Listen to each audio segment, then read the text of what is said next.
हमारा बेटे होई, लेकिन घर में लक्ष्मी आई बेटी होला कितना कोई भी कहेला कि घर में बेटी होई होला बहुत लक्ष्मी आयल है, लेकिन कोई ना चाहता कि हमारा खाली बेटे हो गए। हम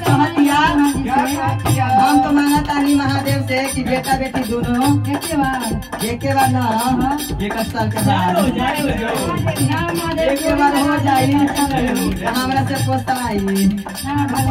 बहुत महंगा हो गए बा, कैसे कहे के बा। अरे रुनकी झुनकी बेटी दिया कारव कन्या दाना,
मांगा दिया कि नहरों में चाहिए ना, नैहरा में दिया गुरु